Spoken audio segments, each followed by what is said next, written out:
Hello friends, welcome back to TCC the commerce gang. आज हम लेके आ गए हैं बेसिक अकाउंटिंग टर्म्स का, और ये बहुत ही बेसब्री से आपका इंतजार कर रहा था। और वीडियो देखने के बाद डिस्क्रिप्शन में जो ये फ्री स्टडी मटेरियल है वो सिर्फ आपके लिए है। परचेज मतलब हमारी सपोज फर्म है ए और हम कोई दूसरी फर्म है बी, हमने उससे कोई गुड्स खरीदा और उसके बदले हमने उसको पेमेंट की मतलब मनी दिया, तो हमारे लिए क्या है? परचेज है। क्यों? क्योंकि हमने किसी से कोई गुड्स खरीदा और उसको हमने उसके लिए पेमेंट कर दी, तो उसको हम कहते हैं परचेज। क्या?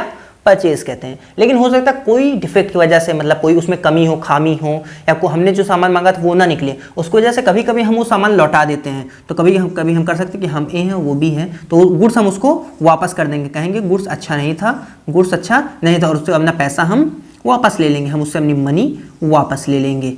तो ये हमारा परचेज कहलाता है और ये हमारा परचेज रिटर्न, मतलब हमने जो पहले परचेज किया था, गुड्स खरीदा था, अब वो गुड्स हम वापस कर देंगे। क्या कहे कि वो सामान सही नहीं है या हमने जो क्वालिटी मांगी थी वो क्वालिटी उसमें नहीं है, और वो पैसा वापस ले लेंगे। तो नेट परचेज निकालने के लिए हम लोग क्या करते हैं कि हमने जो यहाँ पे परचेज किया था, सपोज हमने यहाँ 100 रुपये का सामान खरीदा बी फर्म से और हमने 20 रुपये का सामान वापस कर दिया। 20 रुपये का सामान अच्छा नहीं था, हमको अच्छा नहीं लगा, या कोई उसमें खामियां थी, कोई उसमें डिफेक्ट था, तो हमने क्या किया? 20 रुपये का सामान हमने उसको वापस भेज दिया। तो हम नेट परचेज निकालने के लिए हम लोग क्या करेंगे?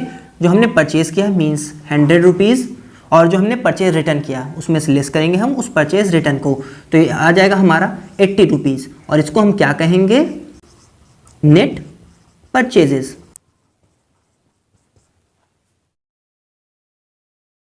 सेल्स मतलब अगर कोई एक फर्म दूसरी फर्म को गुड्स या सामान बेचती है और उसके बदले वो हमें पेमेंट करता है, तो इसको हम सेल्स कहेंगे। मींस एक फर्म ए है जिसने बी को 100 रुपए का गुड्स बेचा और उसने 100 रुपए की पेमेंट हमको कर दी, it is known at sales. अब बात करते हैं सेल्स रिटर्न की, तो सेल्स रिटर्न जस्ट सेल्स का उल्टा होता है। मीन्स फर्म ए ने फर्म बी को जो गुड्स बेचे थे उसमें से कुछ पार्ट हो सकता है फर्म बी को ना पसंद आया हो, वो कह सकती है कि उसमें जो स्पेसिफिकेशन वो चाहती थी वो नहीं है, या तो कह सकती है उसमें कोई डिफेक्ट था जिसकी वजह से वो पार्ट या पूरा गुड्स होल कंसाइनमेंट भी रिटर्न हो सकता है और उसमें उसका कुछ पार्ट भी रिटर्न हो सकता है। तो सपोज उसने 20 रुपए का सामान वापस कर दिया, हमने 100 की सेल्स की थी, वापस कर दिया और कहा कि उसमें कोई डिफेक्ट है, तो हम वो 20 रुपए उसको वापस कर देंगे। और अब बात आती है कि फिर नेट सेल्स मतलब असल में सेल्स कितनी हुई है वो कैसे निकालें। तो 100 रुपए हमारी सेल हुई थी और 20 रुपए हमारा सेल्स रिटर्न है, और हमारा जो 80 रुपए आएगा इसी को हम कहेंगे नेट सेल्स। स्टॉक मतलब unsold goods, the goods which are unsold.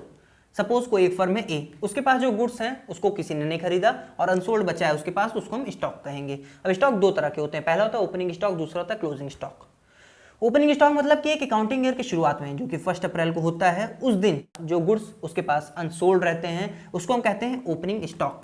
और अकाउंटिंग ईयर के एंड में मतलब कि 31 मार्च को जो गुड्स उस फर्म के पास अनसोल्ड रहते हैं उसको हम क्या कहेंगे? Closing stock. साल के शुरुआत में जो हमारे पास गुड्स बच गए हैं उनको हम कहेंगे ओपनिंग स्टॉक, और साल के अंत में जो हमारे पास गुड्स बच गए हैं उनको हम कहेंगे क्लोजिंग स्टॉक। एक बात मैं और करना चाहूँगा कि जैसे अगर कोई क्लोजिंग स्टॉक है तो वो अगले आने वाले साल का ओपनिंग स्टॉक होगा। जी हाँ, सपोज ईयर 2018-19 का कोई क्लोजिंग स्टॉक है, सपोज 1000 रुपये हमारा क्लोजिंग स्टॉक है, तो आने वाले अगले साल मतलब 2019-20 का ओपनिंग स्टॉक होगा। 2019 के 31 मार्च को हमारे पास 1000 रुपये का सामान अनसोल्ड था, और अगला साल कब शुरू होगा? जस्ट उसी के अगले दिन। तो ये वाला जो 1000 का सामान अनसोल्ड था वो हम कहाँ लेके आएंगे?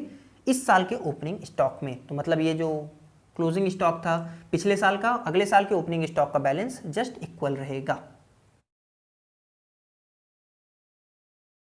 ट्रेड रिसीवेबल मतलब कि वो फर्म होती हैं जिन्होंने गुड्स को क्रेडिट पे बेचा है, मतलब the firms who have sold the goods on the credit. Suppose हमारी फर्म ए है। अब यहाँ पे हम दो एस्पेक्ट में बात करते हैं। ट्रेड रिसीवेबल को दो पार्ट में डिवाइड किया गया है। पहला है डेटर्स, तो वो फर्म डेटर्स कहलाती हैं जिनको हमारी फर्म ने क्रेडिट पे सामान सोल्ड किया है। सपोज हमारी फर्म ए ने बी को क्रेडिट पे सामान सोल्ड किया है तो हमारे डेटर्स कहलाएंगे, और जब तक वो उस गुड्स की जिनको इन्होंने क्रेडिट पे खरीदा था उसकी पेमेंट नहीं कर देते तब तक वो हमारे डेटर्स कहलाएंगे। सपोज उन्होंने हमसे 1000 रुपये का सामान खरीदा, तो जब तक वो 1000 रुपये पूरा कंप्लीटली पे नहीं कर देते तब तक वो हमारे क्या होंगे? डेटर होंगे। अब बात आती है बिल्स रिसीवेबल की। तो सपोज हमारी फर्म ए ने बी को क्रेडिट पे सामान बेचा, उसके बाद बी ने प्रॉमिस किया कि मैं कुछ दिन बाद पैसा पे कर दूंगा, पर हमारे ए ने क्या किया? एक बिल बनाया, एक बिल बनाया और उसमें लिखा कि बी जो एक फर्म है उसने हमसे कुछ सामान, सपोज 1000 रुपये का सामान क्रेडिट पे खरीदा है और उसको कुछ स्पेसिफाइड टाइम के बाद वो हमको उसका पेमेंट कर देगा। तो ए उस बिल को बनाएगा और बी उस बिल पे साइन करेगा अपनी, और तब वो एक बिल्स रिसीवेबल कहलाएगा। अब हम बात करते हैं ट्रेड पेबल्स की। तो ट्रेड पेबल्स वो फर्म होती हैं जिन्होंने गुड्स को क्रेडिट पे परचेज किया है। सपोज हमारी फर्म ए ने कुछ गुड्स को क्रेडिट पे परचेज किया है। अब यहाँ पे इसके भी दो पार्ट हैं, क्रेडिटर्स और बिल्स पेबल।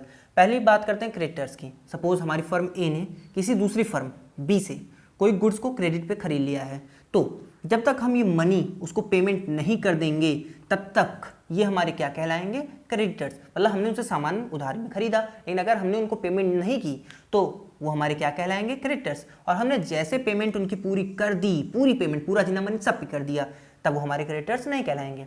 दूसरी बात करते हैं बिल्स पेबल की। सपोज हमारी फर्म ए ने बी से हम क्या किया, सामान हमने खरीदा। ये दूसरी फर्म है बी जिससे हमने सामान खरीदा। अब अभी तक हमने पढ़ा है कि हम क्या करेंगे, बिल्स ऑफ एक्सचेंज को एक्सेप्ट करेंगे। और बिल्स ऑफ एक्सचेंज कौन ड्रॉ करता है, जी हाँ बी करेगा। क्यों, क्योंकि बी क्या है, सेलर है और हमने क्या किया है, गुड्स को परचेज किया है। हमने गुड्स को परचेज किया है, बी क्या है, सेलर है, तो वो क्या करेगा, वो एक बिल बनाएगा।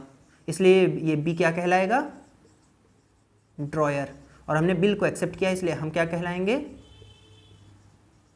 हम कहलाएंगे ड्रॉई। वो बी जो सेलर है वो एक बिल बनाएगा जिसमें लिखा रहेगा कि हमारी फर्म, मतलब इस ए ने हमसे सामान खरीदा है और इतने दिन बाद ये हमें इसकी पेमेंट कर देगा। क्यों, क्योंकि अभी इसने सामान क्रेडिट पे खरीदा है और कुछ दिन बाद ये हमें इसकी पेमेंट कर देगा। और जैसे ही हम उस पर अपनी साइन कर देंगे, मीन्स हमारी फर्म ए उस पर जैसे अपनी साइन करेगी, वो बन जाएगा एक बिल्स पेबल। मानता हूँ ये थोड़ा गंदा संदा हो गया है, बुरा क्या मानने की बात है।